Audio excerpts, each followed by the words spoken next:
Live from Washington, this is BBC News. 2 senior Israeli military officers have been sacked after 7 aid workers were killed in missile strikes in Gaza. An earthquake rattles New York and parts of the northeastern U.S. Plus, President Biden tours the site of a collapsed bridge in Baltimore as the body of a 3rd victim is recovered. Well, all the families and loved ones who are grieving, I've come here to grieve with you. We all are.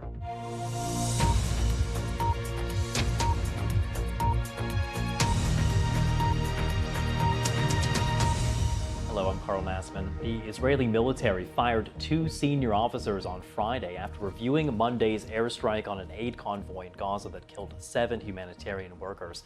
The IDF said that the airstrikes came after a series of, quote, grave mistakes. It also gave an account of how and why it carried out the attack.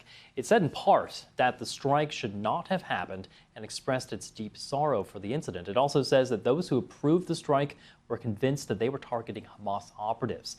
The strikes on the 3 vehicles were carried out in, quote, serious violation of standard operating procedures, and that the brigade chief of staff, an officer with the rank of colonel in reserve, and the brigade fire support commander with the rank of major have both been dismissed from their positions. Our Middle East correspondent, Lucy Williamson, now has more on the fallout from Ashdod, Israel. Israel says Hamas gunmen often pose as aid workers. Not this time. Its army today said the killing of 7 aid workers in airstrikes this week was a grave mistake due to mistaken identification, errors in decision-making, and a serious violation of army procedures. The convoy, belonging to the charity World Central Kitchen, was struck in central Gaza late on Monday night. Survivors running between the remaining vehicles before being hit again and then again. The army said its forces had mistaken the bag one passenger was carrying for a gun after spotting gunmen at the warehouse earlier. It was a visual confirmation of a gunman, first of all, on one of the trucks, that then conducted shooting from one of the trucks. And when they indeed reached the hangars, there were more gunmen identified on the location. And it led basically to the entire miscalculation, misidentification, and the failure of what should have happened. Israel's army said the aid was picked up by lorry at 10 p.m. The armed figure was then spotted firing from one of the trucks before the convoy moved on with other vehicles to an inland warehouse where drone footage showed more gunmen getting out of one car. That vehicle later moved north to another warehouse, while the 3 cars from World Central Kitchen turned back to the coast, where they were hit in separate airstrikes, minutes apart. The army has fired 2 senior officers who approved the strikes. But World Central Kitchen has called for an independent inquiry, saying the IDF cannot credibly investigate its own failure and that systemic change was needed. Other aid agencies say this was not a one-off mistake.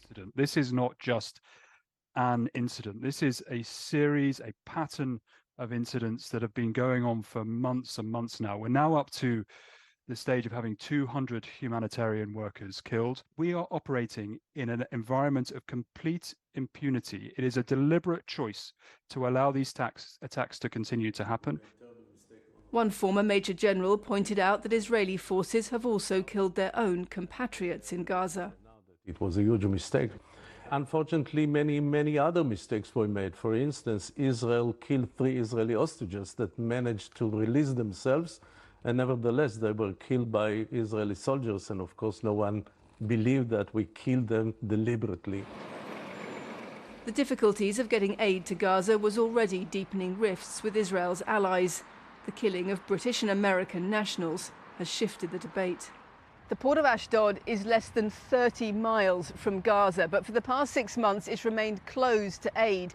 Now this port and the nearby Erez crossing point have been prized open by a stinging US demand that Israel find new routes to get aid safely into northern Gaza or risk losing American support. Israel says its war is with Hamas, not Gaza's civilians, that it's fighting one and feeding the other. But aid workers accuse Israel of seeing them as targets and aid as a weapon of war. Lucy Williamson, BBC News, Ashdod. Well, earlier I spoke to Tal Heinrich, a spokesperson for Israel's prime minister, on how she sees the need for more humanitarian relief in Gaza. The starvation accusation, there's no immediate starvation in Gaza. This is a what blood aid libel agencies are against my telling us country. time and time again. We speak with several organizations, members of the UN, UNICEF. They tell us that starvation is imminent, that children have already died from starvation. Well, I can tell you that there are 3,000 calories per day per person entering Gaza daily. Even if Hamas kills half of that, we acknowledge that there is a challenge with distribution of aid, for which Israel is not responsible. Nevertheless, we want to make it a smoother mechanism. But well, meanwhile, the attack on aid workers has further complicated the humanitarian situation in Gaza. Earlier, I spoke with Adam Ramadan, Deputy Director of Rebuilding Alliances, a nonprofit that operates several food kitchens in Gaza. Thank you for being here. I just want to ask you, first of all, we heard in that interview from the spokesperson for Prime Minister Benjamin Netanyahu. She said there's no immediate starvation in Gaza. What's your reaction to that? It's very devastating to hear. We hear firsthand from our partners on the ground that due to the halt of operations from the World Central Kitchen and ANIRA, we've seen an increase of almost 20% of more families searching for food. They're desperate to feed their children. The situation hasn't gotten better. 200 trucks entering into Gaza is not enough. We need to push for more land borders to open and more aid to come into Gaza. Simply 200 trucks a day is not enough.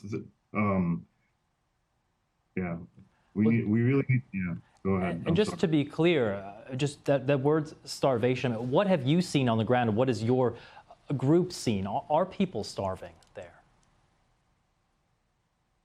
We are seeing reports in the north that children specifically, are dying of malnutrition and starvation.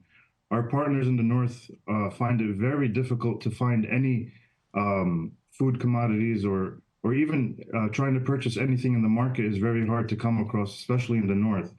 In the south, with our partners with the World Food Program, we are getting food commodities. We are able to source our kitchens and provide hot meals daily, but we need to push for more food convoys to enter the north. The situation in the north is very dire, and we are seeing reports of children dying of starvation.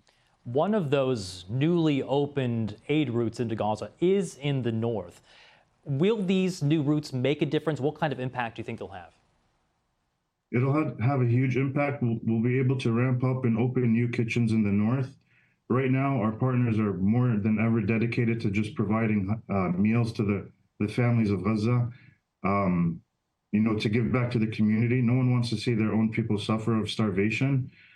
Despite the huge security risks, we're continuing our operations. We're doing whatever we can to continue cooking on a daily basis. So the fact that we're able to bring more food commodities to the north and open more kitchens, we could definitely reduce the risk of starvation in the north. Your group actually operates across Gaza, but I believe that one of your kitchens is actually very close to where this strike on 7 aid workers took place. Just want to ask you, how does Rebuilding Alliance coordinate with the IDF, and how do you ensure the safety of the workers there on the ground? Yeah, first, Rebuilding Alliance wants to express our deepest condolences for the tragic loss of the team members that lost their lives from the World Central Kitchen. It's such an unfortunate event that after taking the safety precautions and closely collaborating with the IDF, that they were still targeted, and it's such an unfortunate event that happened. Attack, actually, I don't want to call it an event. Luckily, our partners with the World Food Program bring in the food commodities into our warehouses so that we're not directly in contact with the IDF. We ensure our partners' safeties that are on the ground cooking and operating the kitchens. We work closely, we monitor their safety concerns daily. We're doing whatever we can in securing our warehouses and securing their locations. And any possible, move or an invasion of Rafah, we have a plan. We have a plan to move them out safely. President Biden taking a much harsher tone with Prime Minister Netanyahu speaking by phone, really pressuring Israel to do something about the humanitarian situation in Gaza. What did you make of the tougher tone from the White House? Yeah, the government of Israel must respect international humanitarian law at the end of the day. It prohibits the targeting of humanitarian personnel. The role of aid workers is to alleviate the suffering of the people in crisis. And, you know, along with the safety of the aid workers, the safety of the civilians they're feeding. That's huge. Israel must comply to international law. There's no doubt behind that. Adam Ramadan, Deputy Director with Rebuilding Alliance, operating a couple dozen food kitchens in Gaza along with the World Food Program. Thank you very much for joining us. Thank you. Well, for some analysis on the IDF's operations amid increasing pressure, I spoke to Emily Harding at the Center for Strategic and International Studies. Thank you for being here. We are now, 5 months into this conflict. We're seeing Israel's military facing increasing pressure and criticism. What's your assessment of how the IDF has been prosecuting this war? I think aggressively is the main word that you can use on how the IDF is prosecuting this war. We have seen Israel definitely go after this idea that they were going to completely destroy Hamas. We're still not entirely sure what that means, what kind of metrics they might use to measure whether or not they have actually destroyed a terrorist group. It's very difficult to destroy an ideology, and you can only go after so many people. But we have seen them aggressively pursue these objectives. Well, one of those objectives would likely be at least capturing the masterminds of the attacks on October 7th. And so far, those two masterminds are still unaccounted for. What does that tell us about the reality on the ground and how difficult of an operation this really has been? It's an extremely difficult fight. Israel knows Gaza extraordinarily well. They've clearly fought here many times before. They understand that it's a dense urban environment with a large civilian population. And unfortunately, Hamas has little regard for the lives of Palestinians, just like they have little regard for the lives of Israelis, and are willing to use those civilians as human shields. That has made the fight extraordinarily difficult for Israel.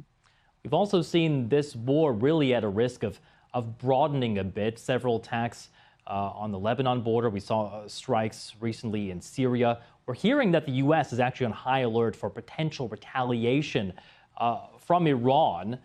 How likely is that? Is this at risk now of becoming something broader? It's a very delicate moment, to be sure. The Israeli strike on the Iranian diplomatic facility in Damascus was bolder than some of the other strikes we've seen because it was a diplomatic facility. However, it was also an IRGC base, so they saw it as a justified strike. I think the interesting part about this particular moment is that Iran knows that the condemnation of the world is currently on the IDF following on the strike on the aid workers. And they also would have to know that trying to retaliate against Israel right now might rally support to Israel's cause again, and that's something that they definitely don't want. I wouldn't be surprised necessarily if Iran waited for a little while to try and retaliate in maybe a more clandestine way. But I do think that they see this as something that has to be retaliated for, and putting forces on high alert is a smart move. Do you think Iran might potentially target Israel's allies like the U.S.? I think it's possible. From the Iranian perspective, they see the U.S. and Israel as tied at the hip. Where Israel acts, they see a U.S. hand and vice versa. So it's possible that U.S. forces in the region could also be targeted, but their main ire will be directed at Israel. We're seeing the UN Human Rights Council today adopting a resolution calling for Israel to be held accountable for possible war crimes, crimes against humanity committed there in the Gaza Strip.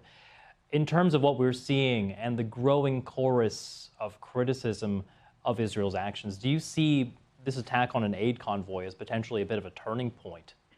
This could be a turning point. I think the international condemnation over the deaths of these 7 aid workers and the mistakes that clearly were made on the part of the IDF could be a real moment where the Netanyahu government has to reassess the direction that they're taking this conflict. If the reports are true that the conversation between President Biden and Bibi Netanyahu was rather tense yesterday, then it might be that this is pressure on Netanyahu that could result in a change in policy. Well, where do you see this conflict going? And do you see Israel changing the way that it conducts this war, or maybe its aims at all? Where will Israel go now? The real problem with Israel's prosecution of this war is that I don't think they even understand exactly what their goals and their aims are. Going after this is a way to destroy an entire group. That's just not a measurable outcome. And I'm not sure that they know when enough is enough. As you pointed out, trying to go after some of the leaders of the group is a logical goal. But beyond that, when have you done enough to make Israelis feel safe? They're going to have to look very closely at what they still want to accomplish and whether or not it's worth the continued international criticism. They also need to really carefully evaluate how much aid they can get into the Strip as they see some really terrible images coming out of hungry Palestinians. Emily Harding, a director of the Intelligence, National Security and Technology Program and deputy director with the International Security Program at the Center for Strategic Studies. Thank you very much for your insights. Thank you. Landslides and rockfalls are threatening rescue crews in Taiwan, trying to reach some 600 people in remote areas after Wednesday's earthquake. At least 12 people were killed and more than 1,000 injured in the island's biggest quake in more than a quarter of a century. And a much smaller earthquake struck here in the U.S. It's also making headlines not because of its intensity, but because of where it was felt in New York City. The magnitude was 4.8. It struck around 10:30 in the morning, and the shaking was affecting some of the city's landmarks, as you can see. An aftershock was also felt hours later. There are no reports of major damage or injuries. The epicenter was about 56 kilometers or 35 miles away in the town of Lebanon, New Jersey. Residents of New Jersey, Connecticut, Pennsylvania, and New York State reported feeling the tremors. Delegates at the United Nations Security Council were briefly startled by the quake, while several major airports briefly paused flights to assess the damage. Unlike on the West Coast, which sits on a major fault line, earthquakes are very rare in this part of the U.S. The last one of this size struck New York back in 1983. Well, let's bring in an expert to break this all down. Susan Hoff is a seismologist at the U.S. Geological Survey. I believe we're actually both Californians. Are you there in Pasadena? Or it says Wisconsin. Well, anyway, this is a rare earthquake. Where are you right now? I'm actually in western Wisconsin, where I have a home away from home. I'm based in California. I've formerly worked in New York. So yeah, you realize that what's rare to a geologist isn't quite the same as what's rare to people. When you say earthquakes have happened in the New York area, there were magnitude 5-ish earthquakes back in 1880s, back in the 1700s. On human terms, that's a long time ago. On geologic timescales, that's not that long ago. You do have moderate earthquakes along the Atlantic seaboard. I mean, not like California, obviously, but they really aren't rare per se in geologic terms. Now, people I know as far away as Baltimore felt this earthquake. Why was it that even though the epicenter was in New Jersey, so many people far and wide along the East Coast ended up feeling a bit of a shake this morning? Yeah, so it's well established that once earthquakes happen, the waves leave the fault. They travel much more efficiently in the east than they do in the west. In California, the crust in California is younger, it's hotter, it's more fractured. In the east, you have these older terrains, and the waves are just able to propagate very efficiently. This earthquake did happen around 10:30 in the morning on a weekday. That is a time when people tend to be sitting still at work or at school, at home, and that's a factor too. If an earthquake happened when people were moving around, the shaking wouldn't be noticed to the same extent. And there was also an aftershock that followed that earthquake as well. Do we know, could there be any more aftershocks? How long might they last? Yes, certainly. There have been 18 or 19 recorded aftershocks, most of them very small. The largest is downgraded to a 3.8. But there's a statistical forecast that's on the USGS website. And then the aftershocks are actually predicted to, on average, continue for months or maybe even years.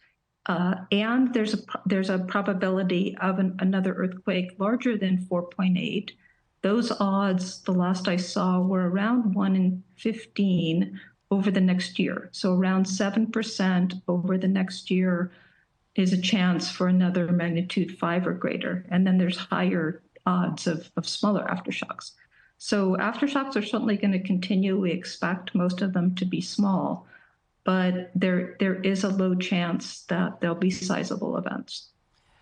People on the East Coast are obviously a bit less familiar with the risk of earthquakes. Do you think people here should maybe start training a bit and learn what to do when an earthquake does strike? Well, the guidance is actually quite straightforward. If you feel shaking in the U.S., we want people to drop, cover, hold on. So if you can drop and get under a table or a desk, that's ideal. If you can't, drop to the ground, protect your head, protect your neck. If you can get away from windows, get against an inside wall if you can't get under a desk.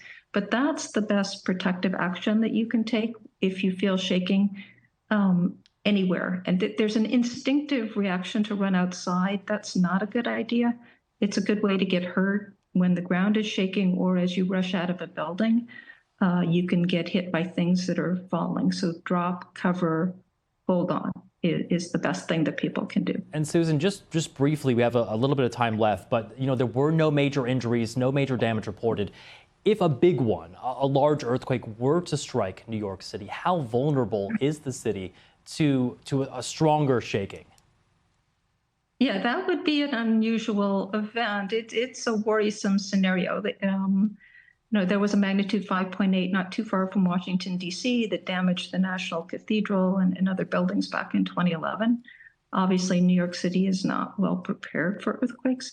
So, that would be a black swan event that, it would be a much different situation than we're talking about today. Susan Hoff, a fellow Californian, although you are in Wisconsin, and a fantastic seismologist with U.S. Geological Survey. Thank you very much. Thank you.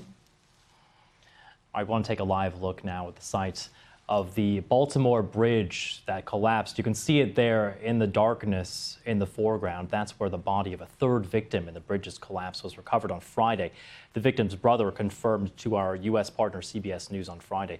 The mayor of the city, Minor Swazo Sandoval, was one of the 6 workers on the bridge who were killed after a cargo ship hit the structure and collapsed. Now, the news of his body's recovery comes as U.S. President Biden met with the victims' families and visited the wreckage in Baltimore. He paid tribute to the victims on Friday while he was there at the site. 8 construction workers went to the water when the bridge fell. 6 lost their lives. Most were immigrants, but all were Marylanders. Hard-working, strong, and selfless. After pulling a night shift fixing potholes, they were on a break when the ship struck. Well, to all the families and loved ones who are grieving, I've come here to grieve with you. We all are.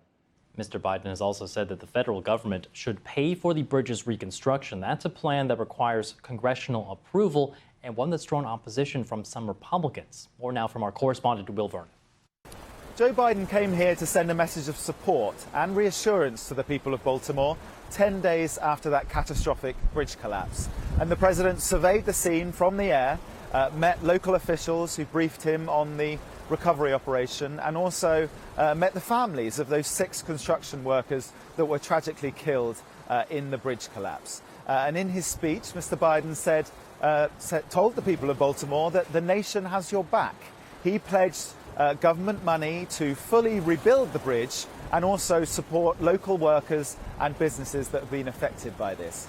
And of course, the main impact is just up here, the Port of Baltimore. That is more or less at a standstill now. There is no traffic going in or out. That is one of America's busiest ports. And the reason that it is at a standstill is because the river is full of wreckage, full of debris, concrete, metal from that collapsed bridge. So the main priority for the authorities now is to get that channel open. There are several heavy lifting crane barges here supplied by the US Army. They've already begun the process of cutting up that wreckage and lifting it out of the water. And the authorities hope that they will have that port back to full capacity as soon as the end of May. And of course, the investigation here is ongoing. A team of investigators is in Baltimore. They've been interviewing the crew of that container ship, and also they've been studying the data from the onboard data recorder. That's a bit like what we call a black box on an aircraft. And they'll be hoping that there are some clues in that data that will lead them to the answer of the main question here, which is what caused that catastrophic power failure on board the ship shortly before impact. Well, the 10 residents of the International Space Station are preparing to get a bit more space up there. This is a live look now from NASA in space. 3 crew members on the ISS, 1 American, 1 Russian, and 1 Belarusian, who is actually her country's first woman in space. They'll be undocking in just a couple of hours, and they'll be returning to Earth. That is, if all goes according to plan. You can see a wave there to the audience. They will be on their way back down to Earth. And before we go, here on planet Earth, one sign of spring at an English farm. This is a field of more than 500,000 tulips that's open to visitors near Crawley in southern England. The field of colors includes more than 100 different varieties of tulips. Stay with us for more right here on BBC News.